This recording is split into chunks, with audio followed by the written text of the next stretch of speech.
Right, well, thanks for watching another one of my videos, and this video is the first batch out of my Amiga tutorial videos. This tutorial is going to be a two-parter because it's really long, so I've had to split it into two parts. So this one's going to be how to install a compact flash drive in your Amiga and the parts you're going to need. So let's get on and show you how to install it and what parts you're going to need. Okay guys, well the first part you're going to need, and it's pretty obvious, it's a compact flash card. Now this is a 2GB one and you can pick these up pretty cheap these days.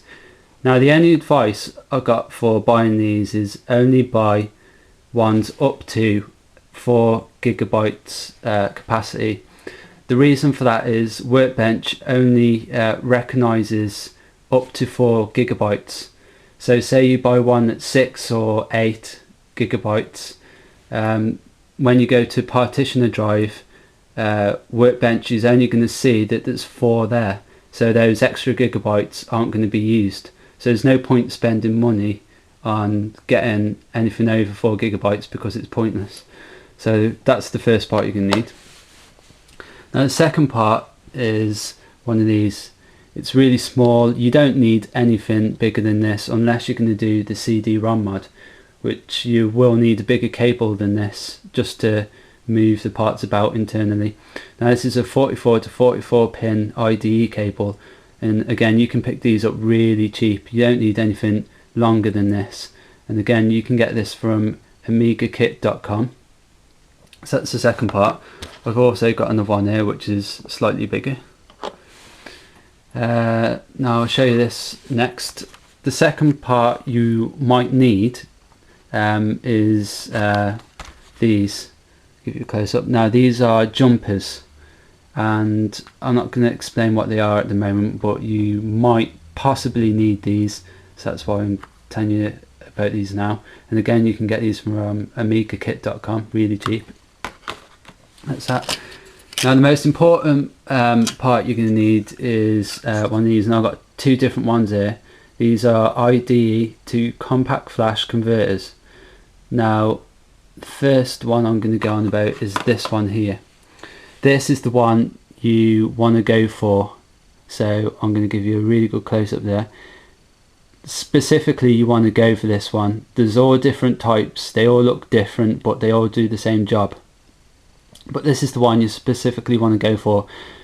You can buy these for under a tenner from eBay. Some of the sellers are from Hong Kong, so there's a good chance that you're going to have these shipped from Hong Kong, but they only take about 2 weeks to come through, and like I said, you can get them with postage and packaging under a tenner. So this is the one you specifically want to go for. Now this is going to work straight out the box. All you do is you take your compact flash card, you attach that, and then you attach the cable and you plug it into your Amiga, and away you go. You don't need to do anything to it. It works straight out the box. It's also got an LED light on it, a red one, and that flashes on and off when it's sending and receiving information. So again, I'm going to show you another close-up, and this is the one you specifically want to go for. Now the other one that I got, and as you can see there's a bit of a size difference there. Like I said, they are all different, they all look different when you buy them. This one is the first one that I bought initially, and it didn't work straight out of the box, and I couldn't understand why. And then I bought this one which did. I later found out that the reason why this wouldn't work straight out of the box is because there's a master slave issue. Now anyone who builds their own computers or knows a lot about computers, the hard drive has to be set to master, and the problem with this one is that it's not set to master straight out of the box. So if you get one of these and you plug your compact flash into it and attach it to your Amiga and go to partition the drive, it won't show up that you have a hard drive attached. The reason for that is when you get it straight out of the box, it's set to slave, so that's where these jumpers come in. Now if I come really close up here, you can see that there's two little holes there, and it says jumper 2, and then it says on equals master. Now that's saying that if you put a jumper into those 2 metal holes, that it'll make it master. So without a jumper there to connect those 2 holes, it means this is set to slave and it won't show up on your drive. Now the reason why I said you need to buy these jumpers is because you could potentially buy one of these and have this problem. So if you do get one of these and it's set to slave, don't panic. You can get these from amigakit.com, and all you do is, if I open this up, take one of those and take one of those. All you do is you break one of these off this long strip here, and as you can see, it's just 2 bits of copper metal wire held in like a plastic bit. So all you want to do is you take the small end, so as you can see it's 2 different lengths. Take the small end and you pop it into these 2 holes. These 2 holes here. You can do that. And then what you want to do is you're going to have a soldering iron for this. You turn it around. You can see on the back here, you want to solder those two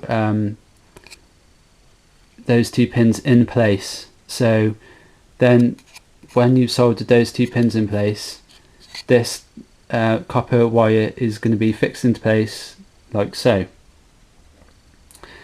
But that is still set to slave. Now what you do is you take one of these, it's really small, put it on my finger.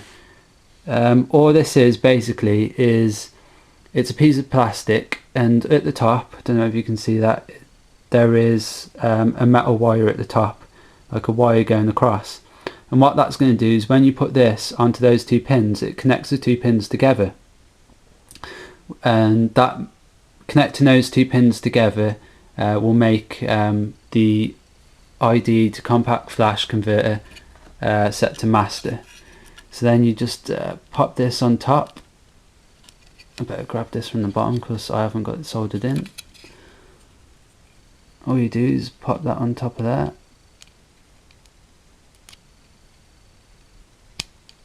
And like so. Now that is set to master. Now from there, all you're going to do is you're going to attach your compact flash card into it, and then attach the cable and plug it into your Amiga, and away you go. This will now show up when you go to partition or format your hard drive. Now some people might say, well, why don't I just put a piece of solder over these 2 holes instead of using this jumper? Well, the reason why I suggest using the jumper is because it's a lot cleaner than just soldering a big blob over those 2 holes, and you don't, as you can see, there's a lot of different stuff wired into this converter, and you don't want to be soldering hot metal onto it. And there might be instances where you want to set this to slave mode, so that's why I suggest doing that. Now I'm going to show you how to attach this in your Amiga.